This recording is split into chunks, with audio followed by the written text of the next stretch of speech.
ನೀವೀಗ ಕೇಳುತ್ತಿದ್ದೀರಾ ಮಾಹಿತಿ ಖಜಾನೆಯ ಕಾರ್ಯಕ್ರಮಗಳನ್ನು.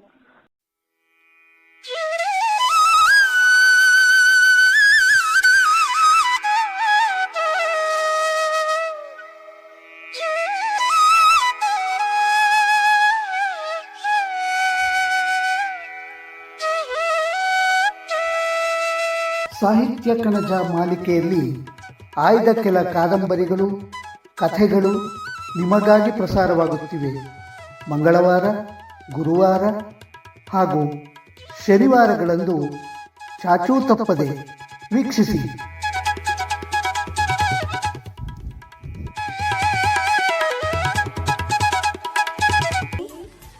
ಬೆಲ್ ಐಕಾನ್ ಅನ್ನು ಕ್ಲಿಕ್ ಮಾಡುವುದರ ಮೂಲಕ ಸಬ್ಸ್ಕ್ರೈಬ್ ಆಗಿ.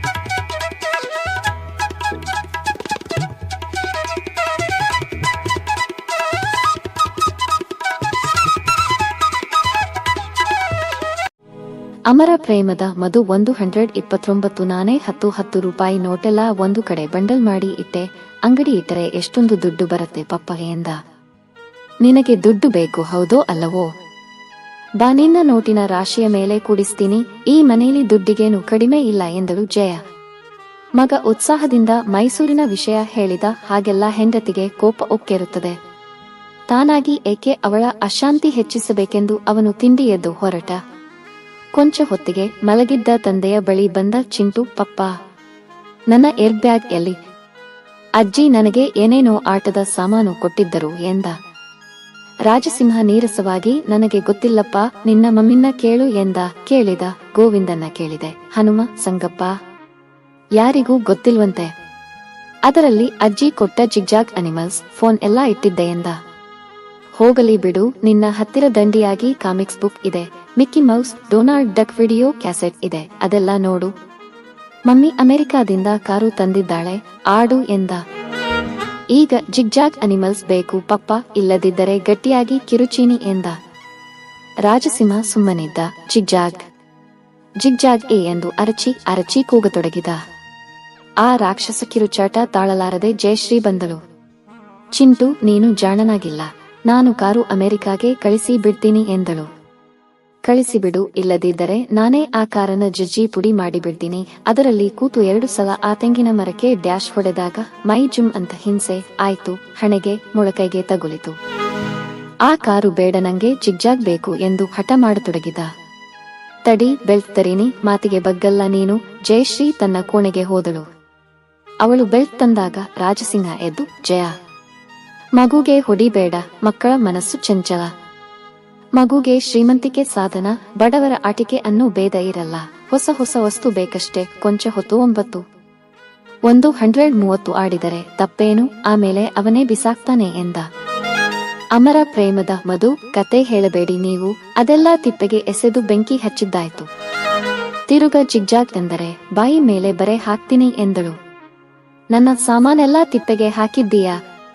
ನಿನ್ನ ಕೂದಲು ಕಿತ್ತಾಡ್ತೀನಿ ಎಂದು ತಾಯಿಯ ಆ ಹೊಂಬಣ್ಣದ ಕೂದಲ ರಾಶಿ ಹಿಡಿದೆಳೆದ. ಜಯಶ್ರೀಗೆ ಪ್ರಾಣ ಹೋಗುವಷ್ಟು ನೋವಾಯಿತು. ಸಿಟ್ಟಿನಿಂದ ಬೆಲ್ಟ್ ತಗೊಂಡು ರಪರಪನೆ ಬಾರಿಸಿದಳು. ನೋವಿನಿಂದ ಚೀರುತ್ತಾ ಅವನು ಕೆಳಗೆ ಬಿದ್ದು ಹೊರಳಾಡಿದಾಗ ಹೊರನಡೆದಳು. ರಾಜಸಿಂಹ ಬಂದು ಮಗನನ್ನೆತ್ತಿಕೊಂಡ. ಏಕಪ್ಪ, ಹಠ ಮಾಡ್ತಿ, ಮನೇಲಿ ದಂಡಿಯಾಗಿ ಬೇರೆ ಸಾಮಾನಿದೆಯಲ್ಲ ಎಂದ. ಓಂಹುನ್, ಜಿಗ್ಜಾಗ್ ಕೊಡೋವರೆಗೆ ನಾನು ಊಟ ಮಾಡಲ್ಲ ಎಂದ. ಜಯಶ್ರೀ ಸೋಲಲಿಲ್ಲ. ಆ ರಾತ್ರಿ ಊಟ ಮಾಡಲಿಲ್ಲ. ಮಧ್ಯರಾತ್ರಿ ಕೆಂಡಾಮಂಡಲ ಜ್ವರ. ನಾನು ಅಜ್ಜಿ ಊರಿಗೆ ಹೋಗ್ತೀನಿ. ಚಿಂಟುವಿನದು ಒಂದೇ ಹಠ. ಜಯಶ್ರೀ ಅವಡುಗಚ್ಚಿದಳು. ಬೆಳಿಗ್ಗೆ ಮಗನನ್ನು ರಮಿಸಿ, ನೀನು ತಿಂಡಿ ತಿನ್ನು ಸಲೀಂ, ನಿನ್ನ ಸಾಮಾನೆಲ್ಲ ಅಜ್ಜಿ ಮನೆಗೆ ಕೊಟ್ಟು ಬಂದಿದ್ದಾನೆ, ಸ್ವಲ್ಪ ಗಂಜಿ ಕುಡಿದು ಸುಧಾರಿಸಿಕೋ. ಅಜ್ಜಿ ಊರಿಗೆ ಸಲೀಮನನ್ನು ಕಳಿಸಿ ಎಲ್ಲ ಸಾಮಾನು ತರಿಸ್ತೀನಿ ಎಂದಳು. ಓಂಹು, ಮೊದಲು ಸಾಮಾನು ತರಿಸು, ಆಮೇಲೆ ಊಟ ಮಾಡ್ತೀನಿ ಎಂದ. ಅವಳು ಏನು ಬುದ್ಧಿ ಹೇಳಿದರೂ ಕೇಳಲಿಲ್ಲ. ಏ ಕೆಂಪು ಮುಖದ ಕೋತಿ, ನರತ ಕೂದಲ ಅಜ್ಜಿ, ನೀನು ಎಷ್ಟು ವಿಕಾರವಾಗಿದ್ದಿ.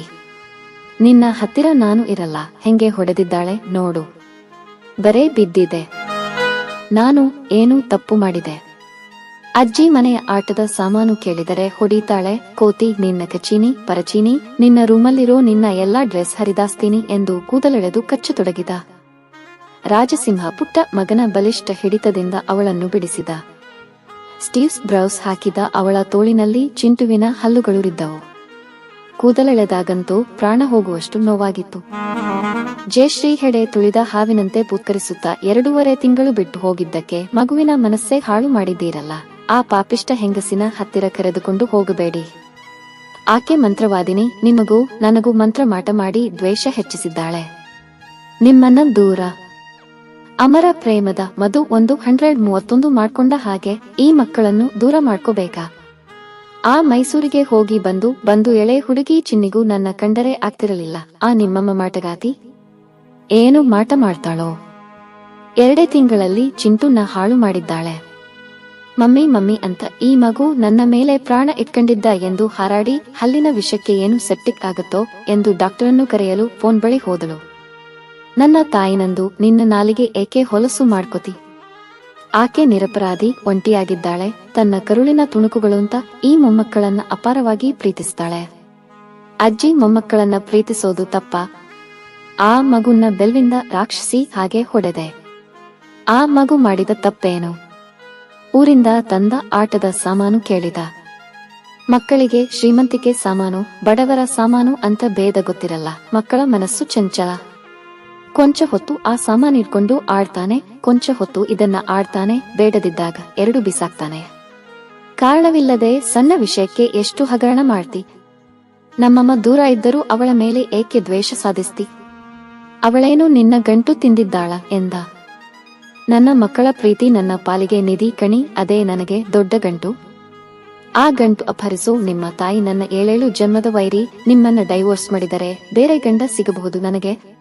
ಈ ಕ್ಷಣ ನನ್ನ ಕಾಲ ಮೇಲೆ ಬಿದ್ದು ವಿವಾಹ ಆಗ್ಲಿಕ್ಕೆ 100 ಜನ ಸಿದ್ಧರಿದ್ದಾರೆ. ಆದರೆ ಮಕ್ಕಳು ನನ್ನ ಪಾಲಿಗೆ ಬೇರೆ. ಇಲ್ಲಿ ಆಪರೇಷನ್ ಮಾಡಿಸ್ಕೊಂಡಿದ್ದೀನಿ ಎಂದಳು. ಅಷ್ಟು ಅರಿವಿದ್ದೋಳು ಮಗುನ್ನ ಸಾಯಬೀಳ ಹೊಡೆದಿದ್ದೇಕೆ?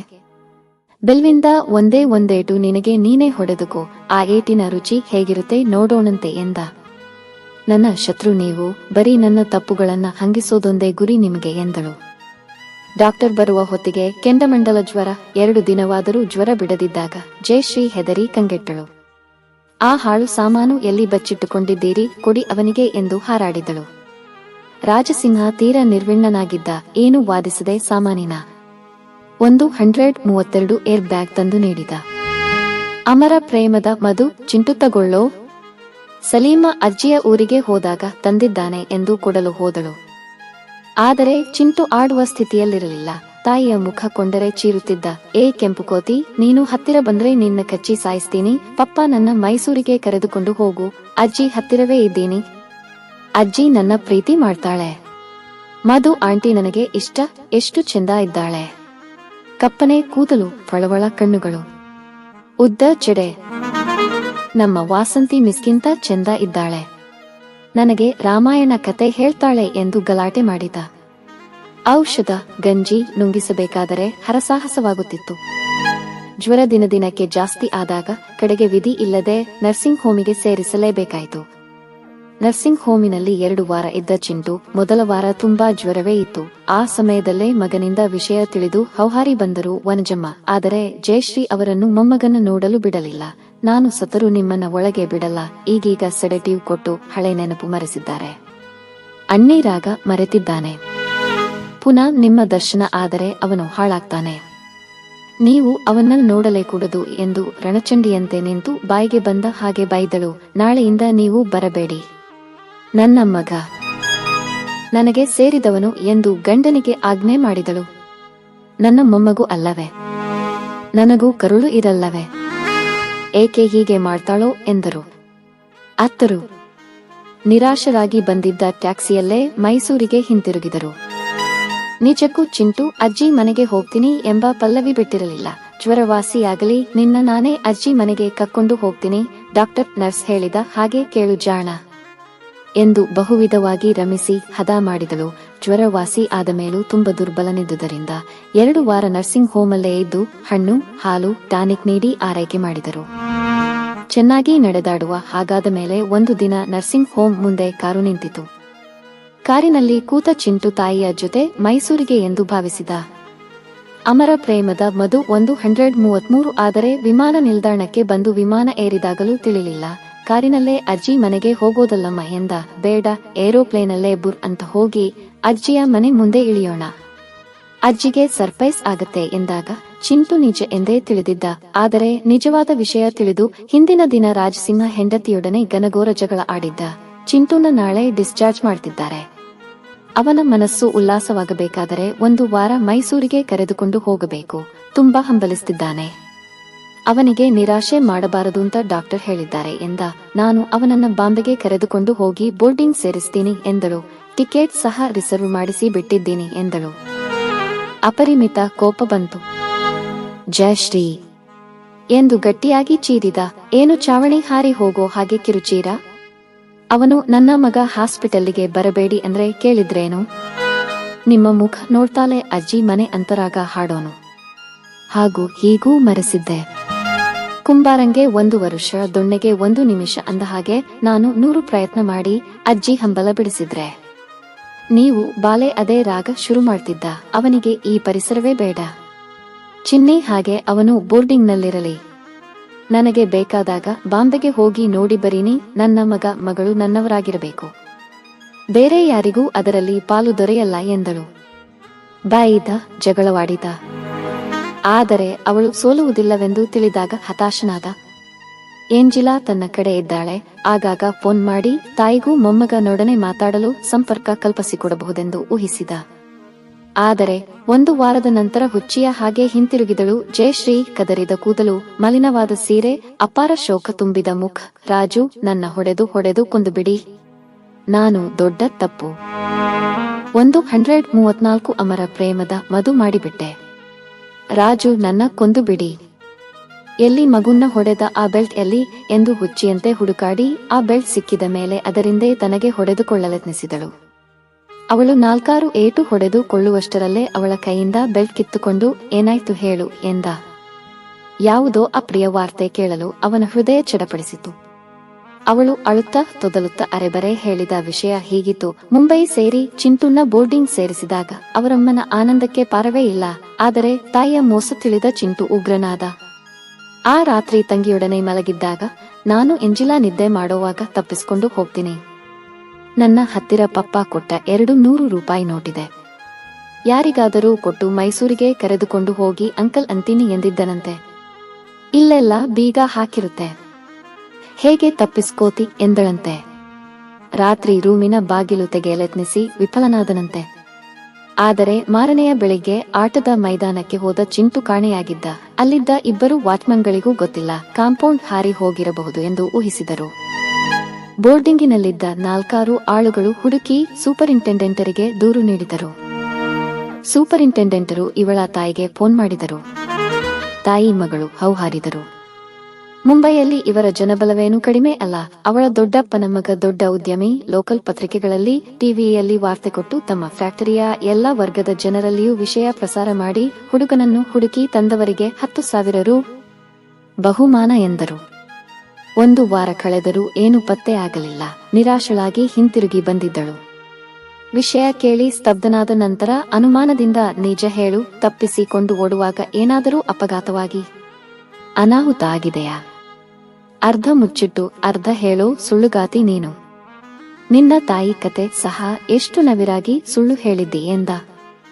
ನನ್ನ ಏನೂ ಕೇಳಬೇಡಿ ನೀವು. ನನ್ನ ಮನಸ್ಸೇ 100 ಸಂಶಯದಲ್ಲಿ ಮುಳುಗಿ. ಅಮರ ಪ್ರೇಮದ ಮದು 15-135 ಹೋಗಿದೆ. ಲೋಕಲ್ ಟ್ರೈನ್ ಹತ್ತಿರ 2 ದೇಹಗಳು ಸಹ ಸಿಕ್ಕಿದವು. ಮುಂಬೈನ ಹೊಲಸು ನೀರಿನ ಒಂದು ಹೊಂಡದ ಹತ್ತಿರ 1 ದೇಹ ಕೊಳೆತು ನಾರಿದ್ದು ಸಿಕ್ಕಿತು. ಮಕ್ಕಳು ಸಿಕ್ಕರೆ ಅಪಹರಿಸೋ ದೂರ್ತರು, ವಿರೂಪ ಮಾಡಿ ಭಿಕ್ಷಕ್ಕೆ ಕಳಿಸೋ ಗೂಂಡಗಳು ಇದ್ದಾರೆ. ಎಲ್ಲಿ ಹೋದನೋ, ಯಾರ ಕೈಗೆ ಸಿಕ್ಕಿದನೋ? ಇಡೀ ಮುಂಬೈ ಜಾಲಾಡಿದರೂ ಸಿಗಲಿಲ್ಲ ಎಂದು ಹೇಳಿ ಅಳತೊಡಗಿದಳು. ಕೇವಲ ನಿನ್ನ ಅಸೂಯೆ, ಅಕಾರಣವಾದ ದ್ವೇಷ ಆ ಮಗುನ ಬಲಿತಗೊಂಡಿತು. ಮಹಾಪುಂಡನಾಗಿ ಮಾಡಿಟ್ಟಿದ್ದೆ. ಪಪ್ಪ ಬಡವ, ಅವರಮ್ಮ ಬಡವಳು, ಏನೇನೋ ಎಳೆ ಮನಸ್ಸಿಗೆ ಬಿತ್ತಿ ಅವನು ಬಾಲಭಾಷೆಯಲ್ಲಿ ನನ್ನ ತೇಜೋವಧೆ ಮಾಡಿದಾಗ ಆನಂದಿಸುತ್ತಿದ್ದ. ಚಿನ್ನಿ ಪಾಲಿಗೆ ನನ್ನ ಅಪರಿಚಿತನ ಮಾಡಿ ಆನಂದಿಸಿದೆ. ಆ ದುಃಖಕ್ಕೆ ಪುಂಡು ಆನೆಯನ್ನ ಪಳಗಿಸಿದ ಹಾಗೆ ಮಗುನ್ನ ಪಳಗಿಸಿ ಒಲಿಸಿಕೊಂಡೆ. ಅವನು ಈ ಪಪ್ಪ ಪಪ್ಪ ಅಂತ ಅಂಬಲಿಸುತ್ತಿದ್ದದ್ದು ನಿನ್ನ ಅಸೂಯೆಗೆ ಕಾರಣವಾಯಿತು. ನನ್ನಿಂದ ದೂರ ಮಾಡಿದೆ. ಈಗ ಚಿಂಟು ಬದುಕಿದ್ದಾನೋ ಇಲ್ಲವೋ ಎಂದು ಹಂಬಲಿಸಿದ ರಾಜಳಿಸಿಂಗ. ಚಿಂಟು ಬದುಕಿದ್ದಾನೆ, ನಮಗೆ ಖಂಡಿತ ಸಿಗ್ತಾನೆ ಅಂತ ನನಗೆ ಸಮಾಧಾನ ಹೇಳಿ. ಈಗ ನನ್ನ ಹಂಗಿಸಿ ಕೊಲ್ಲಬೇಡಿ, ನೊಂದ ಹೃದಯಕ್ಕೆ ಬರೆ ಹಾಕಬೇಡಿ. ಅವನೆದುರು ಕಾಲೂರಿ ಬೇಡಿದಳು. ಅವಳ ಕಂಗಳಿಂದ ಧಾರಾಕಾರವಾಗಿ ಹರಿಯುತ್ತಿದ್ದ ಕಂಬನಿಗೆ ಮರುಗಿದ. ಎತ್ತಿ ಹೃದಯ ಕಪ್ಪಿಕೊಂಡ. ಅವನ ಹೃದಯ ಮೌನವಾಗಿ ರೋದಿಸುತ್ತಿತ್ತು. ಅವಳು ಅಳುತ್ತ ಏನೇನೋ ಬಡಬಡಿಸುತ್ತಿದ್ದಳು. 15 ದಿನ ಮನೆಯಲ್ಲಿ ಸ್ಮಶಾನ ಮೌನವೇ ಕವಿದಿತ್ತು. ರಾಜು ನಾನು ಅಪರಾಧಿ, ರಾಜು ನಾನು ಅಪರಾಧಿ ಎಂದು ಹಲಬುತ್ತಿದ್ದಳು. ಆಸ್ಪತ್ರೆಯಿಂದ ಡಿಸ್ಚಾರ್ಜ್ ಆದ ಮಗುವನ್ನು ಮನೆಗೆ ಕರೆತರಲಿಲ್ಲ ಪಾಪಿ ಎಂದು ಪದೇ ಪದೇ ಹಂಬಲಿಸುತ್ತಿದ್ದಳು. ಒಂದು ಮಾತು ಹೇಳಲ ಜಯಶ್ರೀ, ಕೈಮೀರಿ ಹೋಗಿದ್ದಕ್ಕೆ ನಾವು ಪಶ್ಚಾತ್ತಾಪ ಪಟ್ಟು ಪ್ರಯೋಜನವಿಲ್ಲ. ಚಿನ್ನಿನ ಇಲ್ಲಿ ಕಂಬ, ನಾನು ಶೂನ್ಯವಾದ ಹೃದಯ ಹೊತ್ತು ಇಲ್ಲಿರಲಾರೆ. 100 ಹೃದಯ ಬೆಸೀತಾ ಇದ್ದದ್ದೇ ಆ ಮಕ್ಕಳು ಎಂದ. ಆಗಲಿಂದ್ರೆ ಮುಂಬೈಗೆ ಹೋಗಿ ಬರೀನಿ, ಅಮ್ಮನ್ನ ಕೇಳಿ ಕಂಬದ್ದೀನಿ. ಅಮ್ಮ ಅವಳನ್ನ ತುಂಬಾ ಹೊಂದಿಕೊಂಡು ಬಿಟ್ಟಿದ್ದಾಳೆ ಎಂದು ಹೇಳಿ ಮುಂಬೈಗೆ ಹೋದಳು. 15 ದಿನವಾದರೂ ಪತ್ತೆ ಇಲ್ಲ. ಅವಳ ತಾಯಿ ಅಣ್ಣ ಎಲ್ಲ 136 ಅಮರ ಪ್ರೇಮದ ಮಧು ಫೋನ್ ನಂಬರ್ ಗೊತ್ತಿದ್ದರೂ ಅವರಾರಿಗೂ ಫೋನ್ ಮಾಡಲಿಷ್ಟವಿರಲಿಲ್ಲ. ಏಂಜಿಲಾಗೆ ಫೋನ್ ಮಾಡಿದ. ಚಿನ್ನಿನ ವಾಪಸ್ಸು ಕರೆದೊಯ್ಯಲು ಅವರ ತಾಯಿ ಬಳಿ ಕೇಳಿದರು. ಆಕೆ ಒಪ್ಪಲಿಲ್ಲ. ಚಿಂಟು ಇಲ್ಲವಾಗ್ಲಿಕ್ಕೆ ನಾನೇ ಕಾರಣ ಅಂತ ಹಂಗಿಸಿ ಕೊಡ್ತಾರೆ. ಅವರ ಕಣ್ಣಲ್ಲಿ ಅಪರಾಧಿಯಾಗಿ ಕೀಳಾಗಿರಲಾರೆ. ನಾನೇನು ಮಾಡಲಮ್ಮ, ಕೆಲವು ದಿನ ಬೆಂಗಳೂರಿಗೆ ಹೋಗಲ್ಲ ಎಂದು ಬಿಟ್ಟರು ಜಯಶ್ರೀ. ಈಗ ಡ್ರಿಂಕ್ಸ್ ಮಾಡಿಕೊಂಡು ಹಗಲು ರಾತ್ರಿ ಮೈಮೇಲಿನ ಪರಿವೇ ಇಲ್ಲದೆ ತಾಯಿ ಬಂಗೋಲಿ ಇದ್ದಾರೆ. ಆ ಮನೋಹರ್ ತುಂಬಾ ಬಂದು ಹೋಗಿ ಮಾಡ್ತಾರೆ. ಚಿಂಟು ಚಿಂಟು ಅಂತ ಹಂಬಲಿಸ್ತಾರೆ. ಅವರ ಸ್ಥಿತಿ ನೋಡಲಿಕ್ಕೆ ಆಗಲ್ಲ ಎಂದಳು. ಅವನಿಗೆ ಬೇಸರವಾಯಿತು. ಅವಳ ತಾಯಿ ಮನೆಗೆ ಫೋನ್ ಮಾಡಿದ. ಅವರ ಮಗಳು ಸಾಗಿ, ಬ್ಯಾಸ್ಕಲ್, ನಿನ್ನಿಂದಲೇ ನನ್ನ ಮಗಳು ಹುಚ್ಚಿ ಆಗಿ ಹಂಬಲಿಸ್ತಿದ್ದಾಳೆ. ಚಿಂಟು ಕಳೆದು ಹೋಗಲಿಕ್ಕೂ ನೀನೇ ಕಾರಣ. ಅವಳ ಮನಸ್ಸಿಗೆ ಬೇಡವಾದದ್ದೇ ಮಾಡಿದೆ. ನೀನು ನಿಮ್ಮಮ್ಮ ಸೇರಿ ಅವಳ ಬದುಕು ನರಕ ಮಾಡಿದ್ದೀರಿ. ಅವಳ ಮನಸ್ಸು ಒಂದು ಹದಕ್ಕೆ ಬರೋವರೆಗೆ ಬೆಂಗಳೂರಿಗೆ ಬರಲ್ಲ. ಮಂಗನ ಕೈಗೆ ಮಾಣಿಕ್ಯ ಕೊಟ್ಟ ಹಾಗಾಯಿತು. ರತ್ನದಂತಹ ಹೆಂಡತಿ ದೇವಲೋಕದ ಅಪ್ಸರೆ ಇದ್ದಾಗಿದ್ದಾಳೆ. ಅಂತವಳನ್ನ ಬಾಳಿಸಲಿಕ್ಕೆ ಏನು ರೋಗ ನಿನಗೆ ಎಂದು ಬಾಯಿಗೆ ಬಂದ ಹಾಗೆ ಬೈದಳು. ಅವನು ಫೋನ್ ಡಿಸ್ಕನೆಕ್ಟ್ ಮಾಡಿ 2 ತಿಂಗಳು ರಜಾ ಹಾಕಿ ಮೈಸೂರಿಗೆ ಹೊರಟ. ಮಗನಿಂದ ಎಲ್ಲಾ ವಿಷಯ ತಿಳಿದ ವನಜಮ್ಮ ಅತ್ಯಂತ ದುಃಖಿತರಾದರು. ನನ್ನ ಮೇಲಿನ ಹಠಕ್ಕೆ ಆ ಮಗು ಮೈಸೂರಿಗೆ ಬರಬಾರದುಂತನ್ನೋ ಹಠಕ್ಕೆ ಮಗುನ್ನೇ ಹಾಳು ಮಾಡಿಕೊಂಡಳಲ್ಲ ಎಂದು ಅತ್ತರು. ನಿಸ್ತೇಜನಾಗಿ ಯಾವಾಗಲೂ ಕೋಣೆಯಲ್ಲಿ ಮಲಗಿರುತ್ತಿ ಇದ್ದ ಮಗನನ್ನು ನೋಡಿ ಆಕೆಗೆ ಚಿಂತೆಯಾಯಿತು.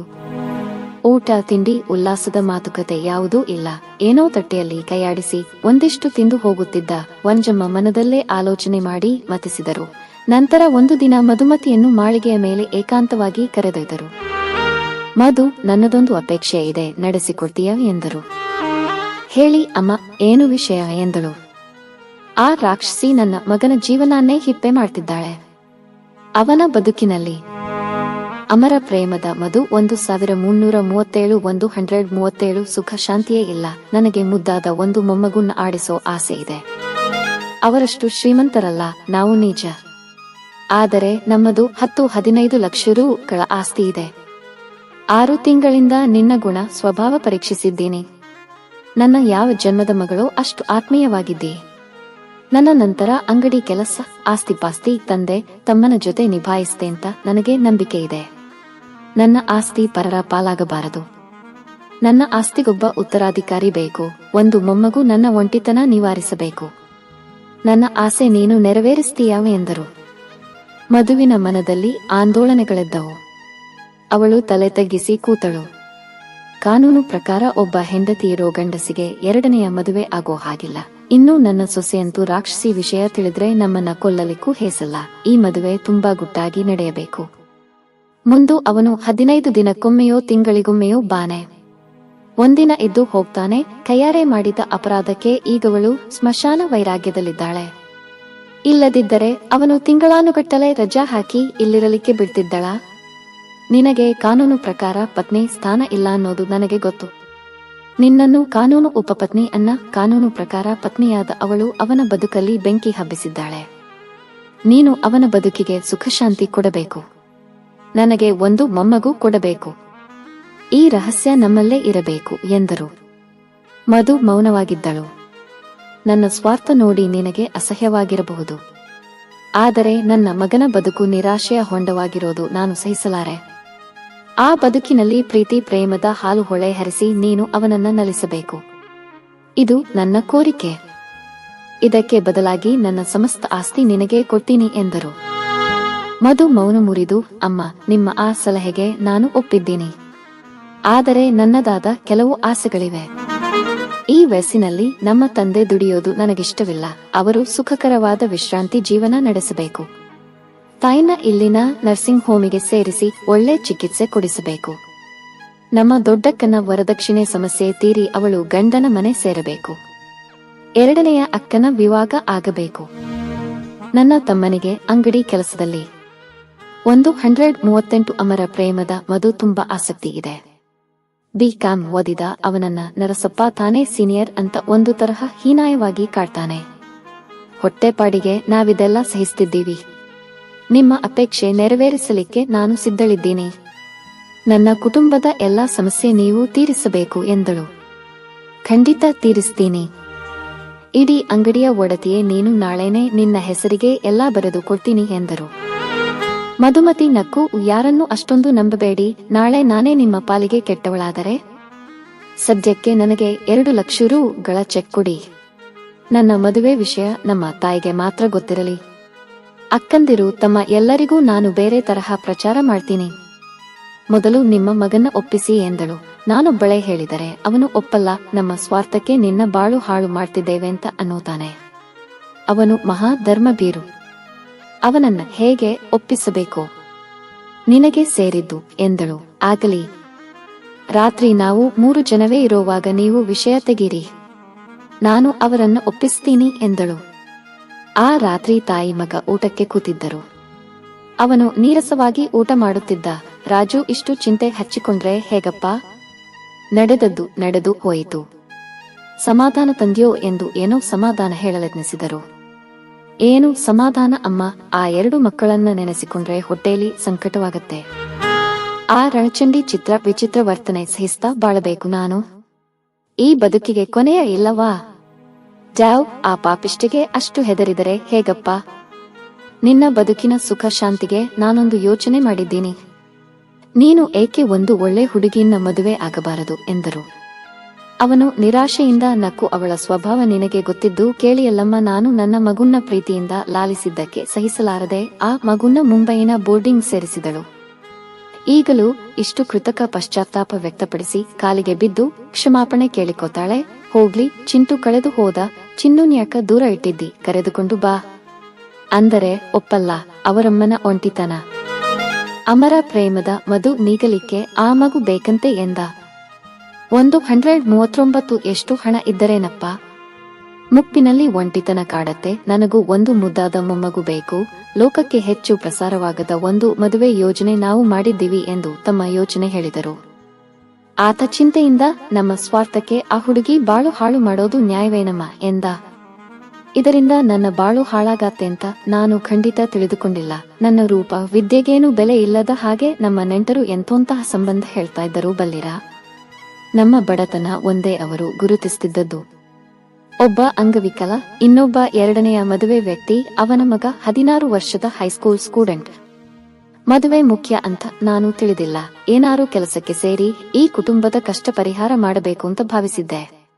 ನಿಮ್ಮ ತಾಯಿ ನನಗೆ ಉದ್ಯೋಗ ಕೊಡೋದರ ಮೂಲಕ ನನ್ನ ಕುಟುಂಬ ಅನ್ನ ಬಟ್ಟೆಯ ದೃಷ್ಟಿಯಿಂದ ನೆಮ್ಮದಿಯಾಗಿದೆ. ಆದರೆ ಕೆಲವು ವಿಷಯಗಳಲ್ಲಿ ಸಮಸ್ಯೆ ಇದೆ. ವಯಸ್ಸಾದ ತಂದೆಗೆ ದುಡಿಮೆಯಿಂದ ನಿವೃತ್ತಿ ಬೇಕು. ಅನಾರೋಗ್ಯದಲ್ಲಿರೋ ತಾಯಿಗೆ ಒಳ್ಳೆ ಚಿಕಿತ್ಸೆ ಕೊಡಿಸಬೇಕು.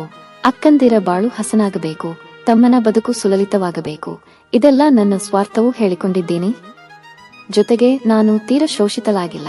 ನೀವೇನು ಈಗ 60 ವರ್ಷದ ಮುದುಕರಲ್ಲ, ನನಗಿಂತ 12 ವರ್ಷ ದೊಡ್ಡವರು. ನಿಮ್ಮ ರೂಪ ಗುಣ ಎಲ್ಲ ನನಗೆ ಇಷ್ಟವಿದೆ ಎಂದು ನಿರ್ಭೀತಿಯಿಂದ ನುಡಿದಳು ಮಧುಮತಿ. ಆದರೆ ಈ ಕಳ್ಳ ಮದುವೆಯಿಂದ ನಿಮಗೆ ನಾನು ಲೋಕದೆದುರು ಪತ್ನಿಯ ಸ್ಥಾನ ಕೊಡಲಾರೆ. ಇದು ನನಗೆ ಅಪರಾಧವಾಗಿ ಕಾಡ್ತಿರತ್ತೆ ಎಂದ. ಪರವಾಗಿಲ್ಲ, ದುಷ್ಯಂತ ಮರೆತು ದೂರಾಗೋ. ಶಕುಂತಲೆ, ನಾನು ಅಂತ ಗೊತ್ತಿದ್ದೆ. ನಾನು ನಿಮ್ಮನ್ನ ವಿವಾಹವಾಗಿದ್ದೀನಿ. ಕಾನೂನಿನ ಪ್ರಕಾರ ನಾನು ಉಪಪತ್ನಿ, ಸೂಳೆ ಇರಬಹುದು. ಆದರೆ ಒಬ್ಬ ಕುಲಸತಿ ಹೇಗೆ ತನ್ನ ಪಾತಿವ್ರತ್ಯ ಕಾಪಾಡಿಕೊಳ್ಳಬಲ್ಲರೋ ಹಾಗೆ ನಾನು ನನ್ನ ಪಾತಿವ್ರತ್ಯ ಕಾಪಾಡಿಕೊಳ್ಳಬಲ್ಲೆ. ನಿಮ್ಮ ತಾಯಿ ಆಶ್ರಯ ಈ ಆಸ್ತಿಪಾಸ್ತಿ ಇರೋದ್ರಿಂದ ಯಾರ ಹಂಗಿಲ್ಲದೆ ಬಾಳಬಲ್ಲೆ ಎಂದಳು. ಆ ರಾತ್ರಿ ತುಂಬಾ ಚರ್ಚೆಯಾಯಿತು.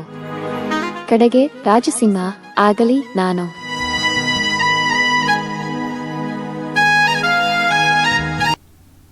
ಮುಂದಿನ ಸಂಚಿಕೆಯಲ್ಲಿ ಮುಂದುವರಿಯುತ್ತದೆ.